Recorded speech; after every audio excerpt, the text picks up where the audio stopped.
अस्सलाम वालेकुम my YouTube family, welcome back to my channel Sheen reaction. This is Meeno Sheen Chaudhary और मेरे साथ हैं अस्सलाम वालेकुम यूट्यूब फैमिली, कैसे हैं आप सब लोग। मैं हूँ आपके साथ सुंबल चौधरी। तो मैंने बता नहीं दिया कि मेरे साथ सुमल चौधरी हैं। नहीं। ओके, मैं भूल गई थी। अच्छा जी, तो आप लोग बताएं कि आप लोग क्या कर रहे हैं, क्या चल रहा है आपकी लाइफ में। और सुम्बल आपसे कुछ कहना चाह रही हैं? हाँ जी, तो 3 दिसंबर को अच्छा, ये कहना चाह रही जी थी। 3 दिसंबर को नशीन चौधरी की बर्थडे आ हाँ, रही इस है। दफ़ा जो है ना, पहले मैं बता दूँ कि पहले हम लोग कभी बर्थडे मनाते थे, यानी इस दफ़ा मैं बहुत एक्साइटेड हुई हूँ कि इस बार सबके साथ, आप लोगों के साथ बर्थडे मनाऊंगी, मैं शेयर करूँगी वीडियो। तो इसलिए मैंने सोचा कि इस दफ़ा मैं इंशाल्लाह बर्थडे मनाऊंगी। जी, अब आप बोलें क्या कह रही हाँ, तो अब हमें आप लोगों से गिफ्ट चाहिए, वो हैं? नशीन मुझे चौधरी क्या को आपको? चाहिए। नहीं नहीं, गिफ्ट आपको चाहिए या मुझे चाहिए? आप पहले बताएं, आप मुझे क्या गिफ्ट दे रही अब हैं? आपको मिलेगा तो वो साथ में मेरा भी होगा। आप मुझे क्या गिफ्ट दे रही हैं? वो तो अभी मैंने नहीं सोचा, वो केक देख के फिर बताऊंगी। अच्छा, जैसा मैं केक लाऊंगी उसके हिसाब से हाँ, गिफ्ट अगर देंगी? मुझे केक पसंद आया तो फिर उस हिसाब से मैं ओके, उसी दिन चलिए आपको ठीक है। गिफ्ट दूंगी। अच्छा, तो हम लोग आपसे ये कह रहे थे कि 3 दिसंबर को मेरा बर्थडे है, तो 3 दिसंबर को आप लोग मुझे गिफ्ट देंगे। वो ऐसे कि 3 दिसंबर को जो है आप लोगों ने मेरी कम से कम 2 वीडियोस देखें, ताकि पता लग जाए मुझे कि आज मेरा बर्थडे था। तो भाई मचा दें वीडियोस देख देख के, हाँ ठीक है, जी, ताकि बिल्कुल। मुझे पता चले कि हाँ, मेरे भी फॉलोअर्स हैं, उन्होंने मेरी वीडियो देखी है। तो सबसे पहले अब अभी तो हम वीडियो स्टार्ट करते हैं। वीडियो स्टार्ट करने से पहले जो है मैं यही कहूँगी कि वीडियो को आपने लाइक करना है। तो जो वीडियो लेके आएंगे तो हमने आपको बताया ही नहीं वीडियो कौन सी है। Bangladesh military power and arm forces. तो हाँ, मिलिट्री पावर वाली जो आर्म फोर्सेस वाली वीडियोस की काफ़ी रिक्वेस्ट आ रही थी, पहले बनाई थी हमने, वो बहुत इंटरेस्टिंग थी। तो आज भी हम ये वीडियो लेके आए हैं, तो चलें वीडियो स्टार्ट करते हैं। 3, 2, 1 स्टार्ट। स्टार्ट।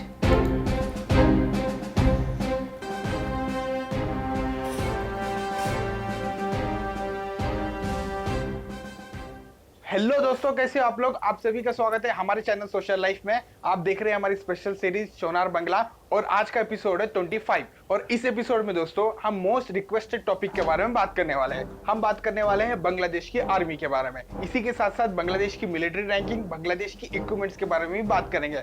और सबसे बड़ी बात, बांग्लादेश फोर्सेस गोल 2030 के बारे में डिटेल में बात करेंगे। तो वीडियो होने वाला इंटरेस्टिंग, आप बने रहिए हमारे साथ। तो चलिए दोस्तों, मैं हूं आहान, आप देख रहे हैं सोशल लाइफ। वीडियो शुरू करते हैं।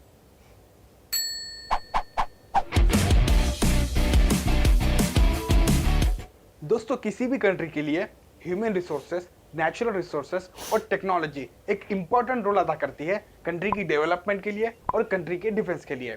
जब हम बांग्लादेश के ह्यूमन रिसोर्सेस की बात करेंगे तो दोस्तों बांग्लादेश की 16 करोड़ की आबादी है, जिसका रैंक आता है 8।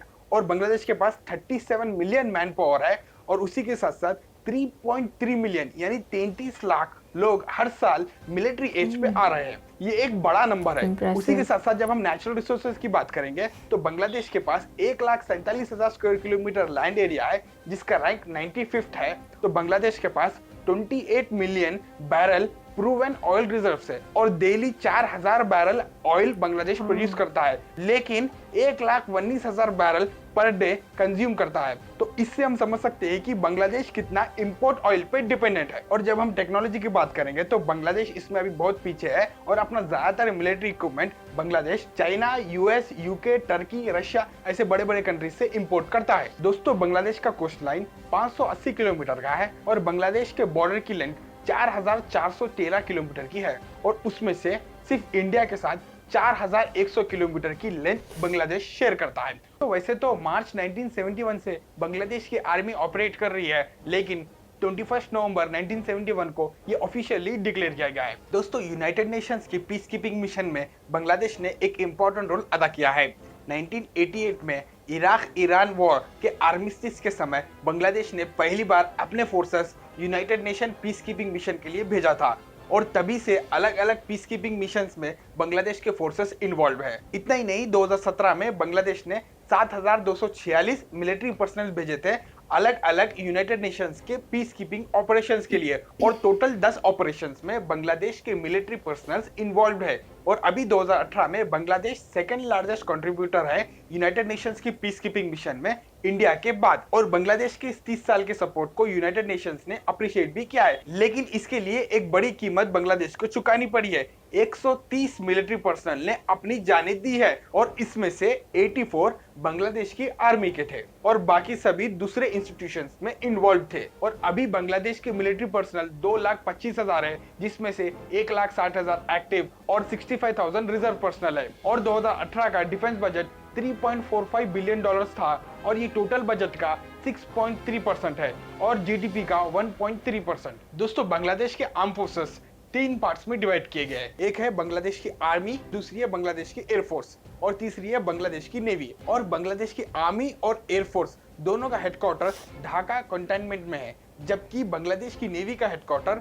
बदानी मॉडल टाउन ढाका में है। और इन 3 डिपार्टमेंट के अपने अपने चीफ ऑफ स्टाफ है। बांग्लादेश के चीफ ऑफ आर्मी स्टाफ पहले अबू बिलाल मोहम्मद शफीउल हक थे, लेकिन जून 2018 को चेंज हो चुके हैं और अभी नए chief of army staff Abdul Aziz Ahmed है। जबकि बांग्लादेश की नेवी के चीफ ऑफ स्टाफ है एडमिरल मोहम्मद निजामुद्दीन अहमद, जबकि chief of air staff Masihuzzaman Serniabat है। और बांग्लादेश की पूरी आर्मी के हेड है प्रेसिडेंट और अभी बांग्लादेश के प्रेसिडेंट अब्दुल हमीद है और इनके कंट्रोल में पूरी बांग्लादेश की आर्मी है। दोस्तों, अभी बांग्लादेश की आर्मी के पास 534 combat tanks, 942 armoured fighting vehicles, 32 rocket projectors और 18 सेल्फ प्रोपेल्ड आर्टिलरी है। बांग्लादेश के पास T-59 या टाइप 59G की संख्या सबसे ज्यादा है, वो 180 है। उसके बाद आता है टाइप 59 जिसकी संख्या 60 है और ये 2 भी मेन बैटल टैंक्स है। उसी के साथ साथ ये चाइनीज ओरिजिन के हैं। दोस्तों, अभी बांग्लादेश की नेवी के पास टोटल 89 नेवल एसेट्स है और उसमें से 30 पेट्रोल क्राफ्ट,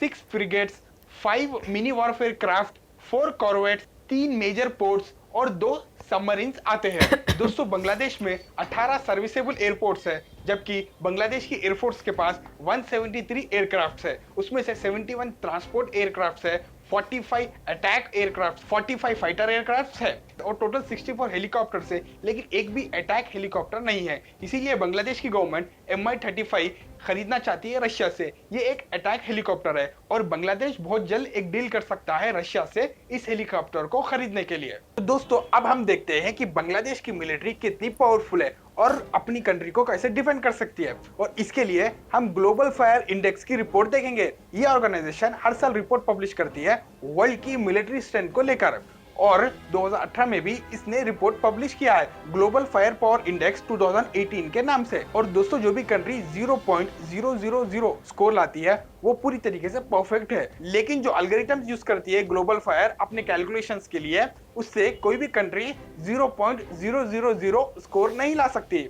और जो बांग्लादेश को स्कोर दिया गया है वो है 0.9133 और बांग्लादेश का मिलिट्री रैंक 56 है। तो इससे हम समझ सकते हैं कि बांग्लादेश की मिलिट्री ना ही उतनी स्ट्रांग है ना ही उतनी वीक है, लेकिन गवर्नमेंट को बांग्लादेश की मिलिट्री पे बहुत सा काम करना पड़ेगा। और जब हम दूसरे कंट्रीज की बात करेंगे जैसे कि पाकिस्तान, तो पाकिस्तान को 0.3619 स्कोर मिला है और पाकिस्तान का रैंक है 17, जबकि इंडिया को 0.1417 स्कोर दिया गया है और इंडिया का रैंक है 4th। और दुनिया की सबसे पावरफुल कंट्री यूनाइटेड स्टेट्स का रैंक है 1st और स्कोर मिला है 0.0818। और इसका ये मतलब दोस्तों कि बांग्लादेश को अपना रैंक इंप्रूव करने के लिए अपने स्कोर पे तेजी से काम करना होगा और इसके लिए बांग्लादेश को मिलिट्री इक्विपमेंट्स पे काम करना है, मिलिट्री इक्विपमेंट को बढ़ाना है, मॉडर्नाइज करना है। उसी के साथ साथ बांग्लादेश की आर्मी की कैपेसिटी बढ़ानी है और बांग्लादेश की आर्मी की स्किल्स जो है उसको भी इंप्रूव करना है और इस पर बांग्लादेश की गवर्नमेंट ने काम भी शुरू कर दिया है। दोस्तों, बांग्लादेश ने अपने गोल सेट किए हैं और उसका नाम दिया गया है बांग्लादेश फोर्स 2030,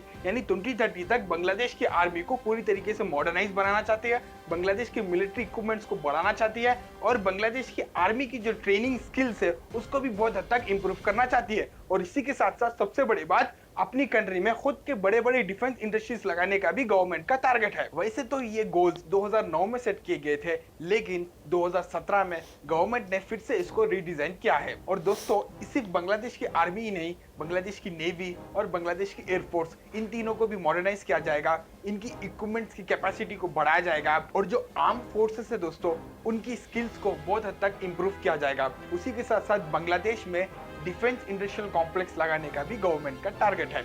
और इसीलिए दोस्तों, बांग्लादेश की आर्मी के लिए गवर्नमेंट ने कई इक्विपमेंट्स खरीदे, जैसे कि MTB 2000 मेन बैटल टैंक्स, इसके 44 यूनिट्स खरीदे गए चाइना से 2011 में। इसके अलावा FM-90 surface to air missile system खरीदा गया और WS-22 MRLS यानी मल्टीपल रॉकेट लॉन्च सिस्टम खरीदे गए और ऐसे 36 MRLS खरीदे गए थे। इसके अलावा 2 सबमरीन्स और 6 हेलीकॉप्टर्स भी खरीदे गए। इसके अलावा और कई वेपन्स खरीदने के लिए नोटिफिकेशन जारी कर दिया गया है, जैसे कि एंटी टैंक वेपन्स और man made air defence system और बहुत से इक्विपमेंट्स आर्मी के लिए खरीदा जा रहा है। और बांग्लादेश की आर्मी की स्ट्रेंथ बढ़ाने के लिए नए इन्फेंट्री डिविजन्स ऐड किए गए हैं, जैसे कि 17th इन्फेंट्री डिवीजन सिलहट के पास ऐड किया गया है, 10th इन्फेंट्री डिवीजन ऐड किया गया है कॉक बाजार के पास और 7th इन्फेंट्री डिवीजन पटुआखाली के पास ऐड किया गया है। और ये ऐड होने के बाद बांग्लादेश के टोटल इन्फेंट्री डिवीजन्स हो गए हैं 10। इतना ही नहीं, बांग्लादेश के एयरफोर्स को भी तेजी से मॉडर्नाइज किया जा रहा है और एयरफोर्स की परफॉर्मेंस इंप्रूव करने के लिए उसको 2 हिस्सों में डिवाइड कर दिया गया है। एक है साउथर्न कमांड एयरफोर्स और एक है नॉर्थर्न कमांड एयरफोर्स। और बरिशार में एयरबेस अंडर कंस्ट्रक्शन है जो साउथर्न कमांड के पास होगा। उतना ही नहीं, और कई एयरक्राफ्ट, एंटी एयरक्राफ्ट और अटैक हेलीकॉप्टर बांग्लादेश खरीद रहा है अपनी एयरफोर्स की स्ट्रेंथ को इंप्रूव करने के लिए। इतना ही नहीं, बांग्लादेश की नेवल बेस पे भी तेजी से काम किया जा रहा है। बांग्लादेश का अब तक का सबसे बड़ा नेवल बेस अंडर कंस्ट्रक्शन है। इसका नाम है शेर बंगला नेवल बेस और ये पटुआखाली में बनाया जा रहा है। इतना ही नहीं, एक और नेवल बेस अंडर कंस्ट्रक्शन है जिसका नाम है BNS शेख मुजीब और ये नेवल बेस ढाका के पास बनाया जा रहा है। और बहुत से नए चीज खरीदे जा रहे हैं बांग्लादेश के आर्म फोर्सेस के लिए, जैसे कि night vision goggles, ballistic helmet, bullet proof waste और आई प्रोटेक्शन गेयर्स। और बांग्लादेश की मिलिट्री को मॉडर्नाइज करने के लिए और एक्सपैंड करने के लिए गवर्नमेंट बिलियंस ऑफ डॉलर्स खर्च कर रही है और इस पे तेजी से काम किया जा रहा है। तो इसके बारे में दोस्तों हम फिर कभी एक और वीडियो में बात करेंगे। अगर आप हमारे चैनल को सपोर्ट करना चाहते हो तो नीचे डिस्क्रिप्शन में पेपाल, पेटीएम और पेट्रियन का लिंक है, आप हमें डोनेट कर सकते हो और इस चैनल को सपोर्ट कर सकते हो। तो बस इस वीडियो में इतना ही। आप इस टॉपिक के बारे में क्या सोचते हो और आपको ये वीडियो कैसा लगा नीचे हमें कमेंट पर जरूर बताइएगा। और नेक्स्ट किस टॉपिक पर आप वीडियो देखना चाहते हो और ये टॉपिक कैसी लगी आपको नीचे जरूर कमेंट में बताइएगा। जी तो फ्रेंड्स, ये था आज का वीडियो। It's really impressive. और जो इसमें बता रहे थे कि बांग्लादेश की आर्मी ने पीस कीपिंग मिशन में वो किस तरह से कंट्रीब्यूट किया, इट्स अमेजिंग। और दूसरा आपने देखा वो जो वेपन है एयरफोर्स के, आर्मी के, नेवी के, तीनों जो हैं फोर्सेस, उसके लिए वो उनको मॉडर्नाइज करने के लिए कितनी ज़्यादा मेहनत हो रही है और इसके लिए प्लान्स बनाए हैं, गोल्स हैं 2030 में कि ये आर्मी को और ज़्यादा इम्प्रूव करेंगे और इसके स्किल्स को इम्प्रूव करेंगे। कैसी लगी आपको वीडियो सुंबल? हाँ, वीडियो बहुत अच्छी थी और बहुत सारी चीज़ें थी, बहुत इम्प्रूव कर रहे हैं वो। और अच्छी बात है, आर्मी को जो है वो इतना स्ट्रॉन्ग होना चाहिए कि वो अपने मुल्क की हिफाजत कर सकें। हाँ ऑब्वियसली। और वो देखा था जो हैं वो उनके थे कि कही था, हाँ, और देखा था वो जो थी उनके वेस्ट थे और जो वेपन्स वगैरह थे वो उसको कितना इम्प्रूव कर रहे हैं। और ना सिर्फ ये, और हाँ वही उनकी जो है वो हिफाजत करने के लिए भी क्या उसको कहते हैं कि आइज़ की, और वो उसके लिए कितने ज़्यादा मॉडर्न गैजेट्स लेके आए हैं। तो इट्स रियली इम्प्रेसिव, बहुत अच्छा लगा हमें। और रैंकिंग के लिहाज से भी उन्होंने बताया कि बांग्लादेश की आर्मी जो है वो ना बहुत नीचे और ना बहुत ऊपर है, मिड में ही है। तो अच्छी बात है ये तो, क्योंकि बांग्लादेश जो है वो पाकिस्तान से तो बहुत बाद में बांग्लादेश 1971 में, हाँ 1971 में बना था। तो उसके बाद से अभी तक जितनी इंप्रूवमेंट हुई है, इट्स रियली इम्प्रेसिव। बहुत अच्छा लगता है इस तरह की वीडियो देख के। तो हमें मज़ीद वीडियोज़ के लिए आप रिकमेंड कीजिएगा, इंशाल्लाह हम ऐसी वीडियोज़ और लेके आएंगे। तो तब तक के लिए जो चैनल पे न्यू है वो चैनल को सब्सक्राइब कर दें, वीडियो को लाइक कर दें। मिलते हैं नेक्स्ट वीडियो में। अल्लाह हाफ़िज़।